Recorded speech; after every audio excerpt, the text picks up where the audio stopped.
Então, boa tarde, gente, a todos. Eu sou Maria Catarina Zanini, fui orientanda da Giralda no meu pós-doc, trabalho com migração italiana, sou professora da Universidade Federal de Santa Maria, no Rio Grande do Sul. Então, gostaria muito de agradecer o convite da Giralda, eu considero uma honra estar aqui, estou muito feliz mesmo. O título do paper que eu havia enviado, quando me foi feito o convite, mudou um pouquinho em função do que eu entendo ser também esse momento. Então, eu vou ler o paper também para não me atrapalhar e ter um eixo mais claro. Então, esse paper se chama Liberdade como Valor e Representação e Autoexploração como Prática. Um diálogo com a obra de Giralda Seyfert. Então, esse artigo que eu fiz aqui, ele é partindo desses dois conceitos chaves. Ele está relacionado com uma pesquisa que está em andamento, que eu estou fazendo na região central do Rio Grande do Sul, com feirantes que são, ao mesmo tempo, trabalhadores rurais, produtores rurais, camponeses, certo? São colonos, como se autodenominam em algumas situações, certo? Então, esse paper tem por objetivo analisar e estabelecer uma prosa com a obra de Seyfert, por meio do trato, do estudo de algumas noções que me são muito caras e que se fazem presente em sua interpretação dos campesinatos no sul do Brasil. Para mim, que também estudo esse tema, embora eu tenha começado estudando descendentes de imigrantes italianos das camadas médias para os camponeses, eu acabei também me fixando entre os camponeses, porque dentro dessas famílias há uma variedade histórica que se fez ao longo de 1,5 século desse processo migratório. Tais noções remetem à profundidade de conhecimento e sensibilidade da autora para com esses coletivos, suas cosmologias e historicidades, certo? Buscarei, portanto, prosear com a obra de Seyfert e com o meu atual campo de pesquisa, descendentes de imigrantes italianos na região central do Rio Grande do Sul, que são produtores e feirantes ao mesmo tempo. Seyfert, baseada em sua pesquisa etnográfica realizada entre camponeses alemães e italianos, especialmente os alemães, no Vale do Itajaí-Mirim, que teve seu início em 1850, 1860, em Santa Catarina, no sul do Brasil, chama a atenção para vários aspectos presentes neste campesinato, tais como: então, eu vou elencar alguns desses elementos que são comuns, outros nem tantos, ao Rio Grande do Sul.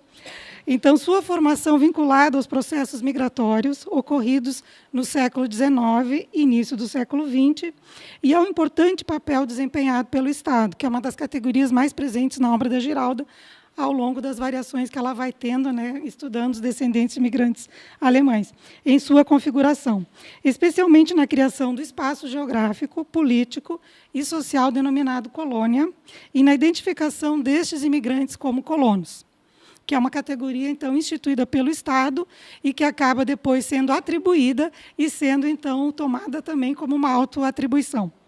Estes campesinatos devem ser, portanto, histórica e situacionalmente compreendidos. Não há como compreendê-los sem ter em conta toda essa trajetória que foi aqui brilhantemente exposta por Giralda. Aspecto 2, a relevância das etnicidades, das construções identitárias, das noções de origem e raiz para estes campesinatos. Também não há como compreendê-los sem entrar no domínio dessas questões. 3, a importância das organizações familiares. Giralda usa a ideia de estrutura familiar nos seus textos e das regras de sucessão para a manutenção das propriedades enquanto unidades produtivas e, idealmente, autossuficientes, que também é um valor muito caro a estes camponeses. E 4, o autogerenciamento, a autogestão e a transmissão do gosto. Aqui eu diria, conforme o Bourdieu, dos saberes acerca do trabalho com a terra e com as atividades das propriedades rurais, incluindo aqui, nesse trajeto de 1,5 século, não só o trabalho com a terra, mas também o turismo e as agroindústrias nas situações contemporâneas. 5, a liberdade como um valor e a autoexploração como prática, que é o título, então, deste meu paper, em homenagem à Giralda, que serão, por mim, mais detalhadamente explorados. Com relação ao estudo do campesinato, em geral, no sul do Brasil, essas duas categorias são as que eu mais tenho gosto por trabalhar, que é a liberdade como valor e a autoexploração como prática. Então, agora eu vou ler mais detalhadamente como realizo pesquisa entre descendentes de imigrantes italianos que guardam similaridades com o campesinato apresentado por Seifert.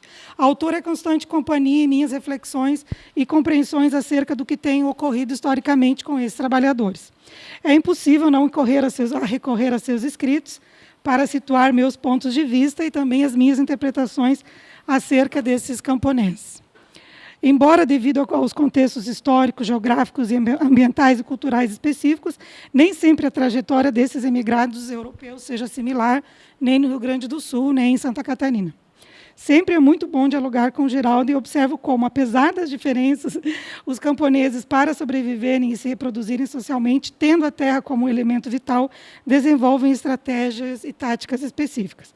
Algumas delas sofridas e tensas, por exemplo, como a transmissão do patrimônio, a herança, por exemplo, que historicamente tem gerado os deserdados, que são tão importantes para a reprodução da condição camponesa quanto os herdeiros, como foi bem apresentado por Geralda também em relação ao Vale do Itajaí, e que também ocorre no Rio Grande do Sul. Salientaria igualmente o cuidado que Geralda tem com os dados empíricos, sendo criteriosa na apresentação e discussão acerca da construção conceitual de camponesa ou campesinato, ainda mais quando se conjuga estas noções às ideias de processos migratórios históricos, como são aqueles que nós estudamos de longa trajetória no sul do Brasil, que fazem parte, então, da condição de camponês no sul do Brasil. Não há como compreendê-la sem ter essa associação. Em muitos sentidos, a migração é a condição necessária também para a reprodução camponesa. Não há como pensar uma sem recorrer à outra. Certo? Então, os imigrantes que eu estudo no sul do Brasil, na região central do Rio Grande do Sul, eles são provenientes majoritariamente do norte da Itália, lombardos, vênetos, friulanos, trentinos, mantovanos, como eles se autodenominam, que são os lombardos também, e majoritariamente católicos, embora na migração tenha vindo, como eles chamam, um lote de maçons, e essa migração também foi, como foi em Santa Catarina, familiar. Ela vai ocorrer a partir de 1877, na região central do Estado, portanto, antes da abolição da escravatura, depois da lei de terras, né, e também antes da proclamação da República. Então, ela tem, diferente um pouquinho da grande migração que vai acontecer em São Paulo, que acompanha um pouquinho esses outros momentos da história do Brasil. Esses imigrantes são colocados no Rio Grande do Sul com alguns objetivos específicos, entre eles o povoamento, eram buchas de canhão, como a gente diz, estavam ali para guardar fronteiras, para dinamizar pequenos mercados e economias, e também com a pretensão, que a gente sabe que está presente na história do Brasil, do branqueamento. Não eram quaisquer imigrantes, eles preferiam os imigrantes italianos do norte, que foram, então, os que foram atraídos para essa região central do Rio Grande do Sul. Nem todos eram camponeses, alguns traziam pequenos ofícios, como a gente diz, pequenos artesanatos, e logo foram também criando, né, dentro da colônia, ela tinha os seus lotes rurais, e os seus lotes urbanos, eles foram desenvolvendo esses pequenos ofícios. Certo? Essas famílias já na região central do Rio Grande do Sul, desde o início, usam a migração como uma estratégia de reprodução da condição camponesa, seja mandando seus filhos para a cidade de Santa Maria, para trabalhar em serviços e comércio, para o Paraná, Santa Catarina e depois Mato Grosso, numa trajetória assim, de um século, né? E também para as vocações religiosas, como bem apontou Geraldo. Então, haviam outros caminhos de manter a terra indivisa o quanto fosse possível. Certo? Então, esses feirantes que eu tenho estudado, eu faço campo desde 2011, em 2 feiras, na cidade de Santa Maria, uma num bairro e a outra na região urbana. Uma delas tem vínculo com a economia solidária, a outra não. 90% dos feirantes, até mais, porque há casamentos mistos, são descendentes de imigrantes italianos que moram nas regiões, nas áreas rurais do entorno da cidade de Santa Maria. Certo? Então, esse objeto, a feira, para mim, ele surgiu, né, depois do curso que eu fiz com o Geraldo, então, no meu pós-doc, quando eu me senti amparada para sair do estudo dos italianos, né, numa trajetória que eu estava fazendo, mais preocupada com as identificações étnicas, indo mais, então, para esse universo do mundo camponês. o que eu queria compreender e tomei gosto por conhecer foi o mercado e suas complexidades como uma categoria muito importante no presente e também no passado, gente. Essa ideia de que os imigrantes não sabiam ou não estavam alheios às lógicas de mercado no Rio Grande do Sul, ela tem que ser vista com muito cuidado, porque desde o início eles tinham que pagar os seus lotes coloniais, e, em alguma medida eles tinham que ter excedente, eles tinham que se capitalizar, eles tinham que pagar a terra. Eles não receberam, principalmente os italianos, não receberam, depois de 1850, a terra não veio de graça, ela tinha que ser paga. Então, a gente vê nos primeiros relatos dos álbuns da migração italiana, o esforço deles para fazer aquelas terras produzir o quanto antes. Acabaram desgastando as terras, né, ficando com as terras depois improdutivas, mas, enfim, saldaram suas dívidas com o Estado brasileiro. Então, muitas famílias de ascendência italiana que eu pesquisava e que agregavam nesse trabalho com a terra o trabalho de feirantes, em alguns dias por semana. Algumas famílias trabalham em várias feiras, dividindo seus membros entre aqueles que só vão para a feira. Aliás, na verdade, são poucos os que só vão para a feira. A maior parte deles trabalha, elabora os produtos, e o pai e a mãe, geralmente, são os que vão, então, encabeçar a comercialização e distribuição nas feiras. Eles têm a sua produção e a distribuem nessas pequenas feirinhas. É uma feira, gente, muito, muito módica. Não é uma feira de grande circulação de capital. Uma se dá num bairro e a outra se dá no centro da cidade. Então, para essas famílias, o mercado, a construção dos valores, os constantes aprendizados sobre este se dava no que denominei de um espaço pedagógico da feira. Porque muitas dessas famílias, uma das grandes dificuldades é colocar preço, como eles dizem. É uma dificuldade, é um sofrimento, quando eles têm que chegar na feira e colocar preço. Né? Então, como ressalta Bourdieu no texto La Société Traditionnelle, a consciência econômica do capitalismo não é universal. Diz ele que a adaptação a uma ordem econômica necessita de um saber empírico. Então, esse saber empírico, no caso desses camponeses, se dá todo um aprendizado que eles fazem numa negociação para colocar o preço. O estudo das feiras, então, começou em 2011.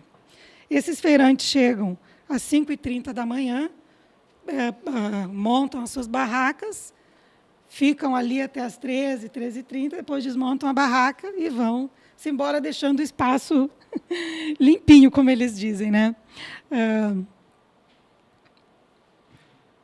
Então, o que eles vendem na feira? Eles vendem verduras, alfaces americanas, o radite, que é um produto muito apreciado, rúcula. E há também um constante aprendizado sobre aquilo que o público quer comprar. Então, se o público está pedindo alface americana, todos vão aprender a lidar com a alface americana para poder oferecer, para ter ali para vender. E é um dos produtos que hoje mais tem dado renda para eles, é essa alface americana. Queijo, salame, mel também, legumes diversos, dependendo da sazonalidade, frangos caipiras, que não são tão caipiras assim, alguns ovos, o vinho, os pães, as cucas, os capeletes, né, entre outros produtos que também vão variando. Oi? O salaminho, que vão variando conforme a sazonalidade, certo? Algumas famílias atuam em mais de uma feira, então eles também estabelecem uma rede de distribuição com vizinhos às propriedades rurais, trazendo para o espaço da feira produtos que geram uma economia maior do que aquele ciclo feirante, sua propriedade, sua unidade doméstica. Então, há, portanto, o mercado interno entre camponeses, que é um mecanismo de articulação social, conforme o Mintz já coloca em seus textos. Né? Há, dessa forma, como aponta este autor, uma anatomia a ser compreendida nesse espaço que se configura ali na feira, nessa feira que é um diálogo entre essa produção que se dá no mundo rural e que se comercializa, então, no mundo urbano. No espaço da feira, desenvolvem as construções sobre o valor dos produtos, as lógicas do mercado e também reflexões sobre o que eu chamo auto mais-valia.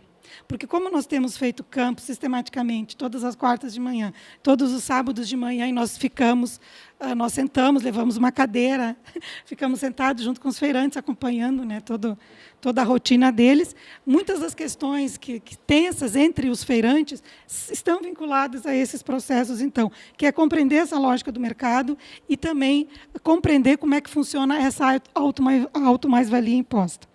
Então, a participação feminina no espaço da feira é muito significativa. O projeto, a primeira fase dele foi ligada ao conhecimento dessas mulheres produtoras rurais, depois é que ele acabou, então, se desdobrando na compreensão melhor das feiras, da feira como um todo, né? Então, como esses descendentes de imigrantes italianos, que são camponeses e feirantes, estão constantemente no espaço urbano, as reflexões sobre este espaço e o mundo do trabalho e da casa, das roças, das lavouras, quintais e jardins, eles são frequentes, não só entre eles, como a gente acompanha no cotidiano da feira, mas também deles conosco. Então, há sempre essa rotina desse diálogo, procurando compreender um pouquinho essas lógicas que ainda são, para eles, um pouquinho distintas. Então, para compreender o processo de camponeses feirantes, amparei-me nas reflexões de Giralda sobre os colonos operários. Embora com distinções entre uma situação e outra, pode-se compreender o quanto o trabalho na feira e o domínio deste ofício são importantes para a reprodução da condição camponesa, pois, assim, capitalizam as propriedades semanalmente. Uma diferença, talvez, em relação à situação proposta por Giralda, é que eles se sentem nas duas situações patrões. Né? Se, no caso exposto, né, do colono operário, enquanto ele é colono, ele se autodenomina seu próprio patrão quando ele está na fábrica, não, aqui não. Nos dois momentos, eles se consideram patrões de si mesmos. Tem essa autorrepresentação sobre essa noção de liberdade. Né? Então, a entrada dessa renda permite a compra de melhores sementes, de insumos diversos, de colocação de proteção nas hortas, porque muitas dessas hortas não tinham proteção, não tinham estufas, não tinham nada. São camponeses, gente, de regiões das áreas rurais em torno da região central do estado de Santa Maria e de alguns municípios, terras muito ruins, com muitas pedras, com muitas inclinações, com muitos cortes por sangas, por água. Então, não são terras produtivas. E nem eles têm muitas terras. Então, esse dinheiro que entra capitaliza para que a produção possa ser cada vez mais eficaz. Né? Então, para as mulheres que vendem pães e outros produtos, elas têm comprado o forno elétrico, o grande forno elétrico, que para elas é um grande ganho, porque ele apita, como elas dizem, né? Ele apita, elas não têm que ficar controlando. O processador de alimentos para fazer as massas. Então, essas tecnologias têm permitido e facilitado muito a rotina, tanto dos homens quanto das mulheres. Para a família como um todo, os ganhos da feira têm permitido o estudo das crianças e jovens. Muitos dos jovens são pré-universitários, universitários, todos estão estudando na Universidade Federal de Santa Maria. Né? Investimento também na compra de mais terra, na compra de veículos e também de eletrodomésticos. Então, quando nós começamos a pesquisa, em 2011, havia feirantes que vinham de carona e de carroça para a feira, traziam seus produtos. Hoje, todos têm veículo próprio, mesmo usado e velho, todos têm pequenos caminhões, caminhonetes e carros populares. Outra questão que percebemos é o uso da renda nas feiras para os cuidados com saúde e com o bem-estar doméstico. Muitos dos casais que fazem ali o trabalho de venda direta com o consumidor, eles já têm uma certa idade. Então, o que se observa nos diálogos é quanto a feira tem permitido também a compra de melhores remédios, não ficar na dependência do sistema público de saúde. Eles podem investir num bom shampoo, num bom sabonete. As mulheres podem comprar o protetor solar, que para o produtor rural é uma coisa caríssima. Né? Esses pequenos cuidados têm sido possibilitados, então, por essa renda que entra. Os casais pesquisados possuem, no máximo, 3 filhos, há feirantes com 2 filhos e também sem filhos ou com filhos únicos. Então, essa também é a geração desses filhos desfeirantes. Então, agora eu vou começar a reflexão sobre o que foi proposto lá no início do artigo, então, desses 2 elementos presentes na obra de Giralda, que dialogam com esse meu campo de pesquisa. Então, o primeiro dele é a liberdade como valor. Importante salientar que compreendo, como Giralda, que a noção de liberdade ela é uma construção valorativa e discursiva desses camponeses, né? Muito acionada para aqueles que se mantêm na condição camponesa, ou para ela regressam depois de algum tempo, né, em situações de trabalho urbano. Então, essa ideia de liberdade, de que você é livre, que você tem seu tempo, que você não tem patrão, que você pode se autogerenciar, é um discurso, como salienta Giralda. Né? Como salienta, então, Seifert, no artigo As Contradições da Liberdade, análise de representação sobre a identidade camponesa, de 1992, trata-se de, abro aspas, uma forma subjetiva de afirmar a identidade social de colono, na qual são ignoradas ou menosprezadas as condições objetivas de reprodução social. Então, é uma elaboração discursiva, ela está no domínio das representações, mas que possui uma força muito impactante, um poder ilocucionário, como a gente diria, muito forte entre eles. Certo? No artigo Imigrantes, Colonos, Ocupação Territorial e Formação Camponesa no Sul do Brasil, de 2009, Seifert salienta o quanto a autoleitura da autossuficiência também é uma construção discursiva, pois, desde o início, os colonos tiveram que dialogar com o mercado via vendeiros e comerciantes. Então, esse discurso de que eles produzem os produtos de sua maior necessidade também está sempre presente. Eles podem fazer a sua comida, eles podem plantar o que eles querem, do jeito que eles querem, no tempo que eles, idealmente, acham que querem. Então, é muito presente essa construção. Para Seifert, o discurso dos camponeses acerca da importância da construção valorativa sobre liberdade e desta como um valor muito caro está como ela ressalta no domínio das representações. Aí há uma contradição. Por exemplo, muitos reclamam, às vezes, que não podem tirar férias, porque tem as vacas para cuidar, tem os animais para cuidar, etc. Mas isso não é visto como algo que retira a liberdade, porque sempre o discurso idealizado da representação do camponês tem a liberdade como um valor. Então, é importante também aqui a gente fazer um recorte histórico, né? Eu sempre me pergunto por que isso é tão forte. Por que é uma coisa recorrente nos discursos deles, essa ideia, eu faço o meu tempo, eu não tenho patrão, eu não tenho ninguém me mandando, eu não sou obrigado a fazer o que eu não quero.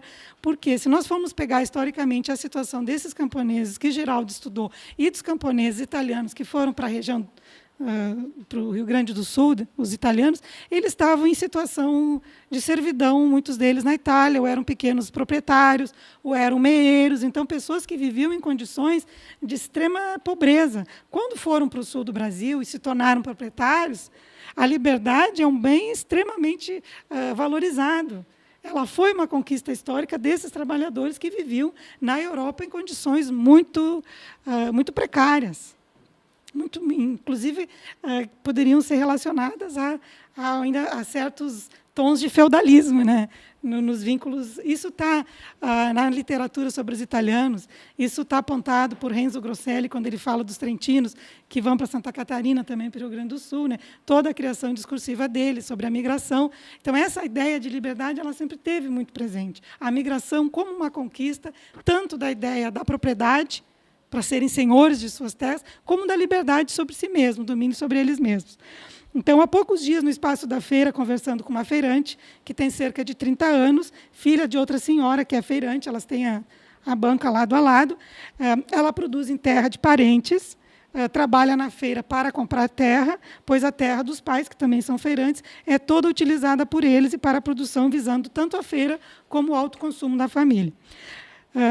Essa terra dos pais é muito acidentada, é toda cortada, muita pedra, é uma terra muito ruim mesmo. Nós, além do campo na feira, nós fazemos campo nas propriedades rurais. Então, sempre que nós somos convidados para as festas de capelas, para os eventos de família, nós vamos. Sempre que tem, por exemplo, agora eles estão plantando tomate, então sempre nós vamos convidados para conhecer os tomates, conhecer os novos produtos, então nós vamos às propriedades, então nós temos essa oportunidade de conhecer também as propriedades rurais. Né? Então, ela me contava que já havia saído da casa dos pais para trabalhar na cidade, mas que não havia se adaptado com os horários, os ambientes fechados, como ela dizia, a rotina. Ela era empregada doméstica na cidade de Santa Maria. Trabalhou, acho que 2 anos como empregada doméstica. Casou-se e voltou para próximo da casa dos pais, utilizando a casa e a terra de um parente idoso que estava na cidade. Então, também, nessa região do Rio Grande do Sul, há o que o Abraham Avai chama o envelhecimento e a masculinização do campo. Há muitas propriedades que não têm mais herdeiros, porque as pessoas envelhecem e querem ficar próximo dos recursos de saúde, então as propriedades ficam fechadas. E, nessa situação, esse parente cedeu a casa e a terra, um pedaço de terra para ela poder produzir. A noção de liberdade, de autogestão do tempo, presente no discurso, Nessa feirante era algo muito impactante. Embora me contasse que acordava de madrugada para cuidar dos animais e da propriedade, que dormia somente depois da novela, estava muito feliz por poder trabalhar na terra e por poder, segundo ela mesma compreendia, ela fazer a sua rotina. Não ter que ter uma patroa, como ela dizia, mandando ela fazer as coisas. Sua irmã teve que trabalhar na cidade, como serviços gerais, embora sua mãe ressalte que ela também quer voltar para trabalhar para fora, como eles chamam. Mas, como ela é casada, ainda não foi possível, porque tem outra situação ali. Ela, esporadicamente, essa outra irmã, então, esporadicamente vai auxiliar na feira. Os pais moram nas terras que eram dos antepassados imigrantes italianos que foram para lá. Essa terra foi loteada entre todos os herdeiros em pedaços. Então, eles ficaram com um pedaço que ainda mantém, né, esse casal que está na casa dos 60 anos, produzindo. Aonde ficava a casa dos antepassados, que é uma casa muito bonita, uma casa antiga, um irmão que foi para a cidade, que ascendeu economicamente e pôde reformar a casa, comprou, e ela é uma casa de final de semana. Então, a gente vê dentro das mesmas famílias trajetórias que vão para lados diferentes, né? O que aconteceu nessa família é uma coisa muito comum, né? Na questão da herança, foram feitas compras, entre aspas, e doações entre eles não gostam muito de falar do assunto, é um assunto de família, como eles dizem. É uma coisa que fica entre eles, não abre muito nem para nós, que já estamos há algum tempo pesquisando. Então, a casa dos antepassados italianos está, então, num desses terrenos, e está muito bonita, gente. E o que eles dizem sobre esse irmão que foi para a cidade e ganhou dinheiro é que ele, sim, sabe lidar com dinheiro. Eles que estão lá trabalhando na terra, que vão na feira, não sabem lidar com dinheiro. Outro feirante havia me dito dias antes, gringo e formiga só dão para a lavoura, né? Eu fiquei pensando, né, gringo e formiga só dão para a lavoura, mas, enfim, gringo no Rio Grande do Sul, gente, é a denominação, o rótulo que se dá aos descendentes de imigrantes italianos, ou aos imigrantes. Quando eles chegaram, eles foram denominados de gringos.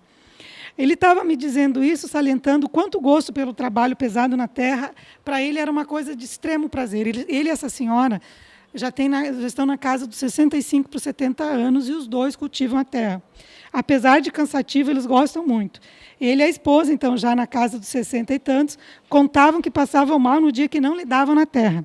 Tem 2 filhos que moram com eles, uma filha divorciada, como ela sempre faz questão de dizer, o casamento não deu certo, e que trouxe a neta para morar junto. Quem ajuda ela na feira, em alguns dias, é a neta. E um rapaz que é empregado numa cooperativa na cidade e que não quis nem quer ser agricultor. Não tem nem um pouquinho desse gosto pelo trabalho. Nessas falas, observa-se aquilo que Seifert já havia apontado, apoiada em Grignon. Abre aspas, a ideia de liberdade, mais do que tudo, de ser livre para tomar decisões, aparece especificamente em oposição aos assalariados. No caso desse pai, ele não entende por que o filho não quer ser agricultor, que é a melhor coisa do mundo. O filho vai lá, trabalha na cooperativa, 8, 10 horas por dia, volta para casa.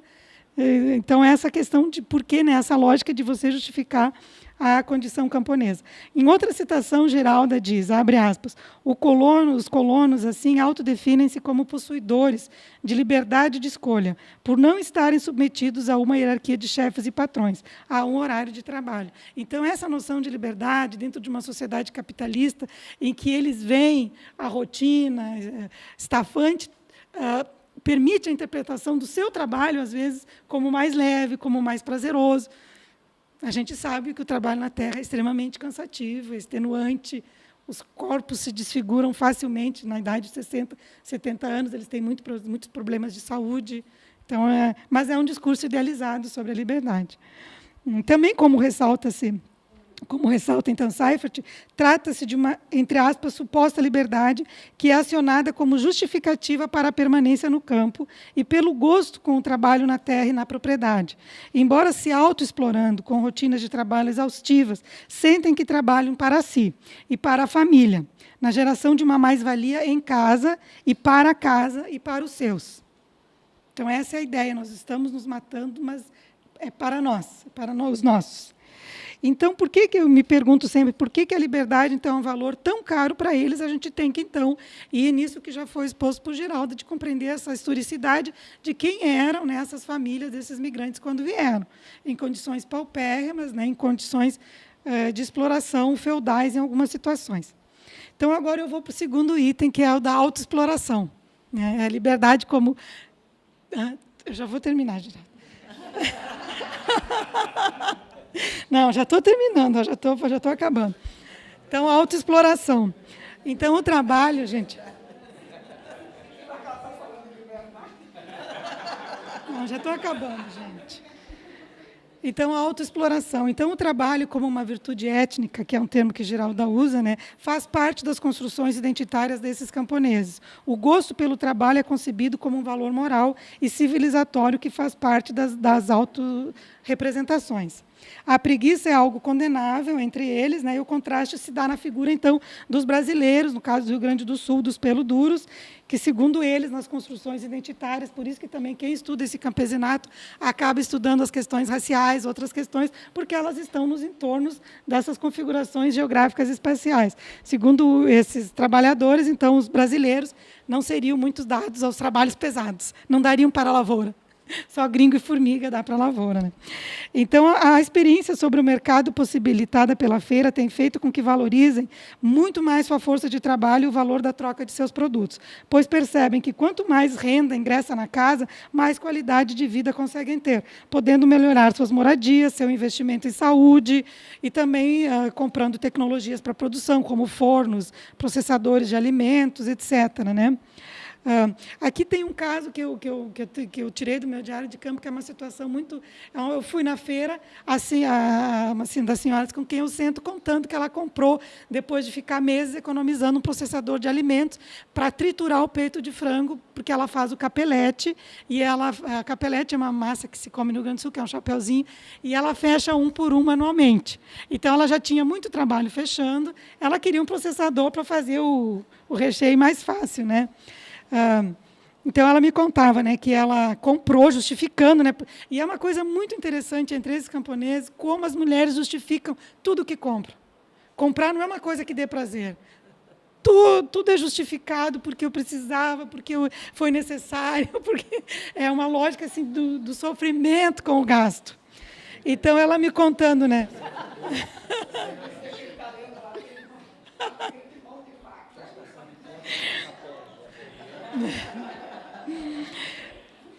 Então, ela contava que ela fechava, né, um por um desses capeletes no momento em que ela assistia a novela, que para ela não era um momento de trabalho, era um momento de lazer, então ela nem sentia.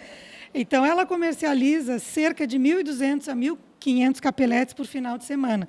Sempre a banca dela é muito procurada por isso, vendendo-os aos centros por R$ 8,00. Quando os clientes reclamam do preço, ela conta, então, quanto tempo levou para fechar a massa, quanto tempo ela leva, e quando ela não tinha processador, quanto tempo ela levava para fazer a massa do recheio, enfim. Toda essa construção, né, sobre o valor, sobre o gasto, é uma coisa que eles estão aprendendo na feira. Né?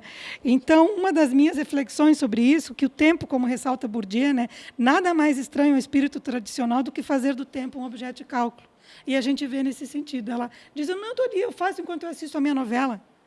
Como se não observasse o próprio trabalho cansativo, que ela está ali fechando um por um naquele horário. Né? Então, já observei situações constrangedoras sobre a negociação de preços na feira. Antes da feira, alguns feirantes, um dia ou depois, ou assistem na televisão, ou vão aos supermercados para colocar o preço. Às vezes, eles negociam no início da feira. Então, alguns dias, esse preço é fonte de prejuízo, como dizem. Mas é melhor do que levar o produto de volta e dar para os porcos e para as galinhas. Né? Então, aqui eu me utilizei um pouquinho do Soltax, quando ele diz, né, que esse capitalismo é um capitalismo de centavos. Né? O centavo, para eles, é muito importante. É melhor levar 10 centavos do que não levar nada. E como dizia um feirante um dia para mim, aqui a gente lida com centavos. A esposa dele tinha dado um desconto de 50 centavos, ele tinha brigado com ela, e aí ele disse assim para eu e para outra bolsista, aqui a gente lida com centavos, ela não pode dar desconto assim. Então, é esse capitalismo dos centavos. Né? Essa autoexploração na lógica de uma mais-valia negativa é, por eles, racionalizada pelo aspecto positivo de um capital que circula, mesmo que pequeno. Então, melhor do que levar 20 pés de alface e jogar para os porcos é levar 10 centavos. Ou seja, é melhor ter alguns centavos do que um pé de alface que zero investimento. A utilização de mão de obra familiar infantil também é uma necessidade que dilui os prejuízos, pois alguns pais compreendem que, além do trabalho, estão ensinando um ofício para os filhos, e também o valor do trabalho. Assim, este favor, entre aspas, pois esse trabalho é denominado de favor, que circula entre pais e filhos, dilui os prejuízos, fazendo com que a autoexploração e a exploração dos iguais seja vista como um gosto pelo trabalho, um dever entre dons e dádivas e também uma obrigação moral com a família, porque se entende que a criança também tem que colaborar com a família. Ela não pode só consumir, ela tem que também produzir. Neste sentido, como ressalta Seifert, apoiada em Grignon, a lógica do camponês, que é trabalhador e patrão ao mesmo tempo, dilui a sensação de exploração, tornando-a um mal necessário. Então, aqui, como eu disse antes, eles se sentem patrão e patrão, né? Não é tanto operário, mas estão numa situação de feirante, que é na cidade, no meio urbano, numa lógica de mercado, são produtores rurais, mas em ambas as situações se sentem patrões. Esse movimento pendular, igualmente, das zonas rurais para as feiras urbanas, permite que elaborem reflexivamente um discurso sobre si mesmo, mais complexos, críticos dos preconceitos que sofrem como colonos, e também na procura da valorização daquilo que sabem fazer. Algumas famílias voltaram a produzir salames e vinhos para comercializar nas feiras, que antes era uma atividade que estava confinada mais ao consumo doméstico de pequena escala. Então, aqui, em suma, conforme Burnham e Dalton, reciprocidade, redistribuição e market exchange podem estar juntos, ou seja, nessa lógica desses pequenos mercados, tudo pode estar ali ao mesmo tempo. Então, agora, finalizando, Geraldo, nas minhas considerações finais, eu preparei aqui o que eu acho, assim, algumas citações da Giralda, que, para mim, são, como eu chamo aqui, pérolas, né, para quem estuda, né, esse tema, para quem estuda esses campesinatos. Então, uma delas abre aspas, a colônia é concebida como propriedade da família e seu significado extrapola qualquer consideração de ordem econômica. Ela é representativa da identidade social do colono e da sua relação com a terra. Ela expressa o enraizamento da família camponesa na comunidade local. Ou seja, isso é extremamente forte. A terra dos antepassados, especialmente, alguma coisa que você só divide com muito sofrimento, em última necessidade. Ela tem toda uma simbologia, tem toda uma lógica que a acompanha. Essa citação está, então, no boletim do museu, no texto Herança e Estrutura Familiar Camponesa, de 85. Uma outra citação mais contemporânea, já estou terminando.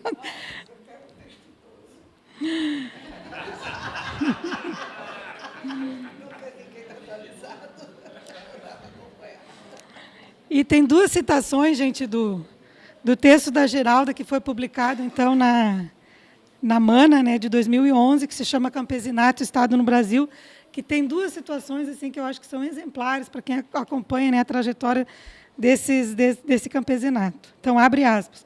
Camponês e campesinato são palavras maiores, indispensáveis, úteis, mas também imprecisas e de árdua definição diante da diversidade do universo empírico ao qual estão referidas. E um outro trecho desse mesmo artigo, que eu acho assim, fantástico, que diz assim, abre aspas, o camponês é explorado, mas também se autoexplora. Ou, nos termos do tratamento das contradições dadas por Grignon, é explorado por adversários anônimos, por ninguém, por todos, por mecanismos abstratos, pelo mercado e até por outros representados por si mesmo, que é, no fundo, a história, né, desse campesinato do sul do Brasil.